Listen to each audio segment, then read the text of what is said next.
గురుభ్యో నమ శ్రీ మహాగణాధిపతయ నమ శ్రీ మహాసరస్వత్యై నమ ఓం శ్రీమాత్రే నమ. ద్వాదశ రాశుల్లో మేన్ రాశి చివరిదైనటువంటిది ఈ సెప్టెంబర్ మాస ఫలితాల్లోకి ఈ యొక్క పూర్వభాద్ర నక్షత్రం 4వ పాదం, ఉత్తరాభాద్ర నక్షత్రం 4 పాదాలు, రేవతి నక్షత్రం 4 పాదాలు. ఈ యొక్క గ్రహ సంచారం చూసినట్టయితే మేన్ రాశి వారికి ముఖ్యంగా గ్రహస్థితి చూసినట్టయితే జన్మంలో రాహు, జన్మరాహు సంచారము, తృతీయమందు గురువు, చతుర్థమందు కుజుడు, పంచమందు బుధుడు, తదుపరి షష్టమందు బుధుడు, అట్లాగే షష్టమందు రవి, తదుపరి కాలం 17వ తారీఖు నుంచి. అట్లాగే శుక్రుడు కేతువులు సప్తమ స్థానము, 18వ తారీఖు నుంచి శుక్రుడు 8వ స్థాన సంచారము.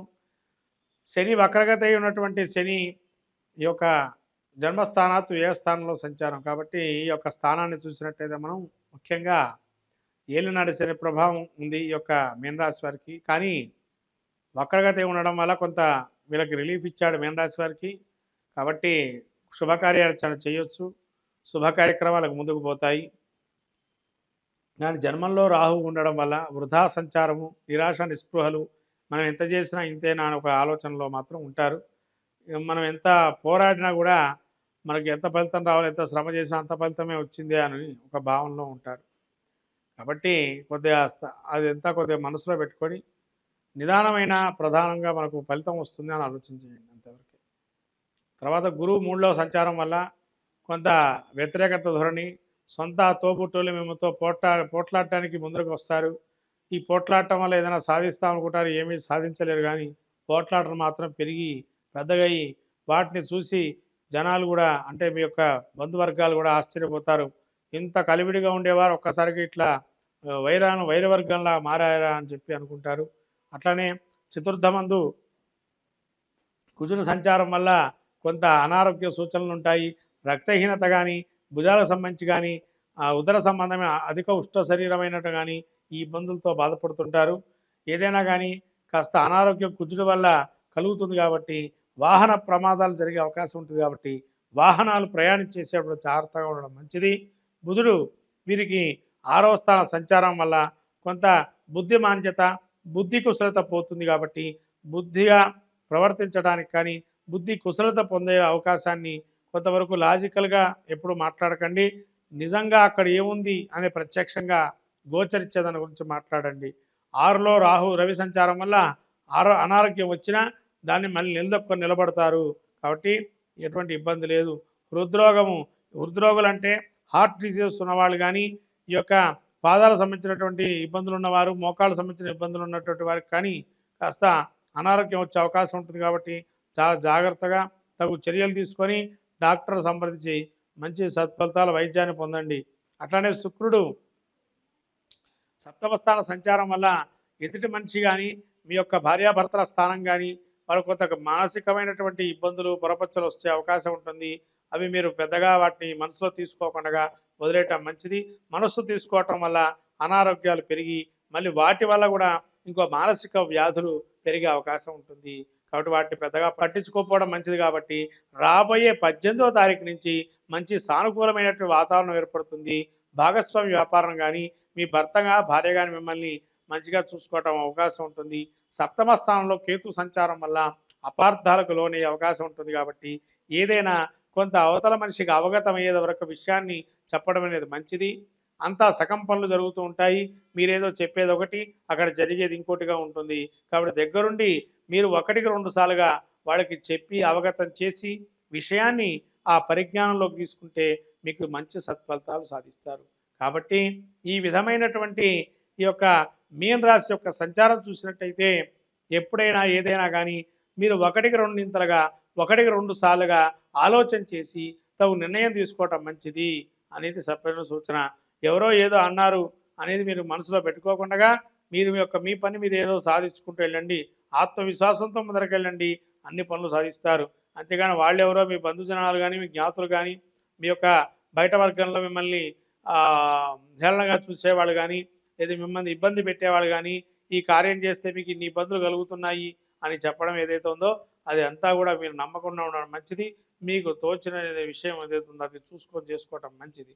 కాబట్టి ఈ యొక్క మీన రాశి వారికి ఇంకా సత్ఫలితాలు పొందడానికి కానీ నవగ్రహ ధాన్యాలు తీసుకొని నవగ్రహ హోమంగా ఏదైనా చేసుకున్నా మంచిది. ఏదైనా ఎక్కడైనా గణపతి నవరాత్రులలో ఈ నవగ్రహ హోమము గణపతి ఈ యొక్క హోమం చేసుకోవటం వల్ల మంచి ఫలితాలు పొందుతారు. ఈ నవగ్రహ హోమం చేసుకోలేని వాళ్ళు కనీసంగా ధాన్యాలు తీసుకెళ్ళి మనకు ఈ యొక్క సాయినాథుడి గుళ్ళో ఆ యొక్క ప్రదక్షిణాలు చేసి అక్కడ ధాన్యాన్ని వేయడం మంచిది.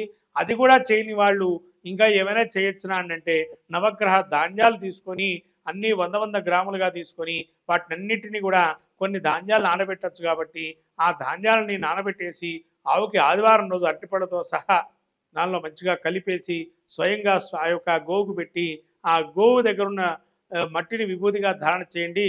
మీకున్నటువంటి దోషాలు కానీ మీకున్నటువంటి అవరోధాలు కానీ అన్నీ తొలగిపోయి సమానంగా అంతా బాగుంటుంది.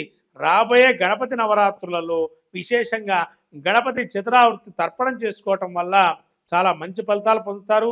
ధనానికి కానీ ఆరోగ్యానికి కానీ అవరోధాలకు కానీ కార్య విఘ్నాలకు కానీ తొలగింపజేసేది ఏకైక యొక్క గణపతికి తర్పణ ప్రియ అన్నారు. కాబట్టి తర్పణం చేసుకోవటం వల్ల గణపతి అనుగ్రహం పరిపూర్ణంగా కలిగి అట్లానే గరికతో కానీ ఎర్ర పుష్పాలతో కానీ 21 శక్తినామాలతో అర్చన చేసుకోవటం వల్ల మంచి ఫలితాలు సాధిస్తారు.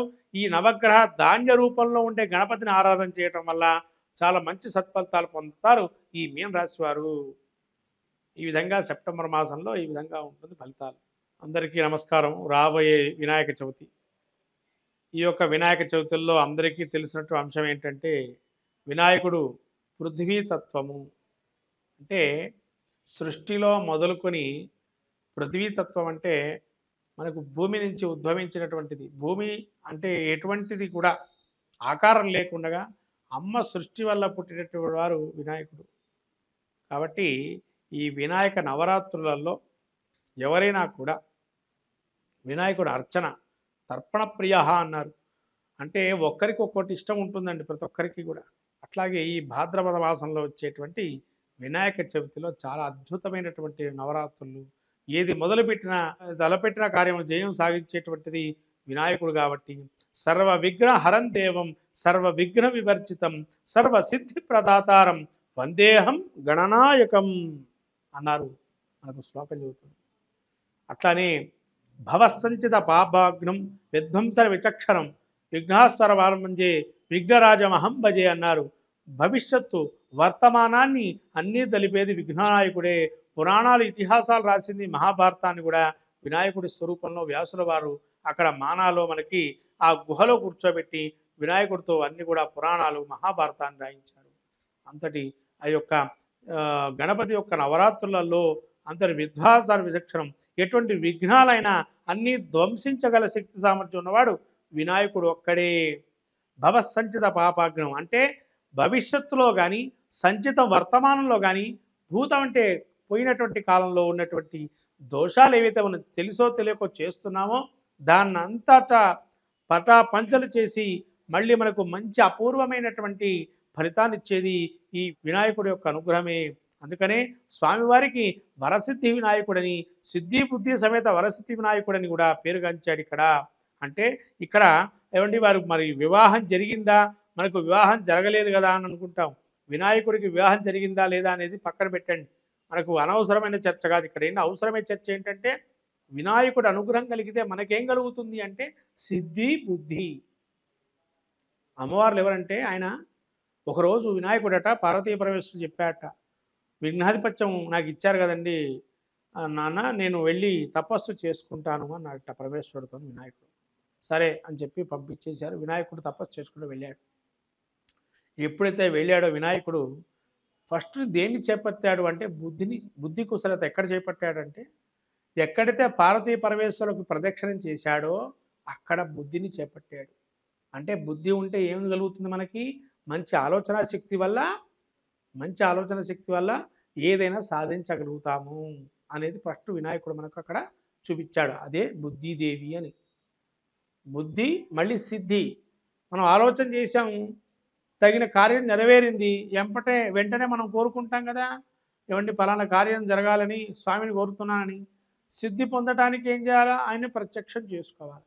అంటే కార్యం అయిపోయింది అని అంటే ఏమైనా సిద్ధించినట్టే కదా, అది సిద్ధిదేవి. కాబట్టి సిద్ధి బుద్ధి సమేత వరసిద్ధి వినాయకుడుగా ఈ నవరాత్రులలో ఏదైతే జరుగుతున్న నవరాత్రులలో ఈ యొక్క స్వామికి జరిగినటువంటి నవరాత్రులలో ఎంత శక్తి అయితే అంత శక్తి మేరకు మనం పూజ చేసుకున్నట్లయితే, అర్చన చేసిన, దానం, ధర్మం, నైవేద్యం ఏదైనా కూడా స్వామి అనుగ్రహం కలిగి అన్ని కార్యాలు సిద్ధిస్తాయి. అందుకని ద్వాదశి రాశి ఫలితాల్లో కూడా ఈ వినాయక చవితి గురించి మనం చెప్పుకోదగిన సూచన ఉంది. కాబట్టి ద్వాదశ రాశి ఫలితాల్లో వినాయకుడి యొక్క అనుగ్రహాన్ని కూడా పొంది అందరూ ఈ యొక్క సర్వజన మానవాళి కోటికి సర్వసిద్ధిలు పొందించేటువంటిది, సర్వ కార్యాలు నెరవేర్చేటువంటిది, సర్వ విఘ్నాలు హరింపజేసేటువంటిది, సర్వ కార్యాలు శుభకార్యాలు పరంపరగా ఉండేటువంటిది. దాని ద్వారా మనకేమొస్తుంది అంటే వృద్ధి ఇంకా మనకు సిద్ధి. వృద్ధిదేవి కూతుర్లట. అంటే వినాయకుడు ఎప్పుడైతే సిద్ధి బుద్ధిని పొందాడో మనకేమొస్తున్నాయి దానివల్ల అంటే వృద్ధి అంటే గ్రోత్ రేట్ పెరగటం.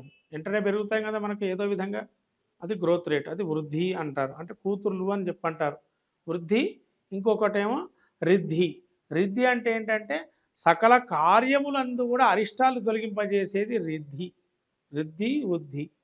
అందుకనే మీరు సంతోషి మాత గురించి తెలుసుకున్నట్లయితే ఇవన్నీ కూడా అందులో ఉంటాయి. శుభము, లాభము, కొడుకులు అని చెప్పంటారు. కాబట్టి ఇవన్నీ కూడా వినాయకుడి యొక్క అనుగ్రహం వల్ల సకల కార్యాలు అందరికీ నెరవేరుతాయి. కాబట్టి ఈ వినాయక చవితికి అందరూ కూడా ఓం గం గణపతే నమః అనే మంత్రాన్ని పఠిస్తూ ఈ వినాయకుడి యొక్క అనుగ్రహాన్ని పొందొచ్చు. ఇది చాలండి. గకార గణపతి వినాయకుడిని చేస్తే ఆయన గకార గణపతి అంటారు. ఈ గకార గణపతి ఎంత జపం చేస్తే స్వామి శీఘ్రంగా నీకు ఎటువంటి కార్యాన్ని సిద్ధిస్తాడు. కాబట్టి ఈ యొక్క గం గణపతే నమః ఏదైతే మంత్రం ఉందో ఈ వినాయక చవితిలో ఎంతవరకు అంటే అంతవరకు జపం చేసుకోవటం వల్ల మంచి సాధిస్తారు. స్వామి అనుగ్రహం కలుగుతుంది. మంగళం మహత్ శుభం భూయా.